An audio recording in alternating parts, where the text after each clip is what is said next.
आशाये या परिषदेच्या आज अखेरच्या दिवशी डॉक्टर जी.एस. कुलकर्णी यांनी दीर्घायुष्याचा मंत्र या विषयावर बोलताना त्यांनी जीवनात सकारात्मक विचारांनी वाटचाल करण्याची गरज असल्याचं सांगून योग्य आहार, चांगला व्यायाम हे दीर्घायुष्यासाठी महत्त्वाचं असल्याचं सांगितलं.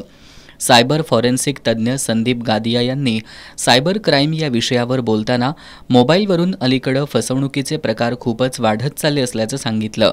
यात आपण इतरत्र मोबाईल चार्जिंगला लावणं टाळावं आणि चॅटद्वारे, फेसबुक अथवा ब्लूटूथद्वारे आपल्या बँक खात्यातून पैसे काढून घेतले जातात, यासाठी सावध राहावं असं आवाहन केलं. प्रख्यात लेखक आणि रिझर्व्ह बँकेचे संचालक आशुतोष सारावीकर यांनी यावेळी आनंददायी पथप्रकाश या विषयावर मार्गदर्शन करताना जीवनात वेळ, धन आणि ऊर्जा यांचा आयुष्यात योग्य उपयोग केला तर जीवनात यश प्राप्त होईल असं सांगितलं. मनशक्तीसाठी परमात्मा साधना आणि उपासना महत्त्वाची असल्याचंही त्यांनी सांगितलं.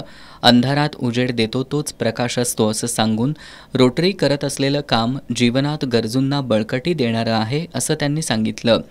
रोटरी डिस्ट्रिक्ट 3170चे गव्हर्नर रोटेरियन नासिर बोरसादवाला आणि परिषदेचे chairman Rajiv Parikh, conference councillor doctor Rotarian Vasudev Deshingkar, सचिव विक्रांत कदम, रोटरी इंटरनॅशनलचे प्रतिनिधी Henry Tan, Rotary International grand officer Rebecca Mendoza यांची या परिषदेला प्रमुख उपस्थिती होती. यावेळी प्रमुख मान्यवरांच्या उपस्थितीत डिस्ट्रिक्ट अवॉर्डचं वितरण करण्यात आलं. या परिषदेकरता डी.वाय. पाटील ग्रुप हे प्रमुख प्रायोजक होते.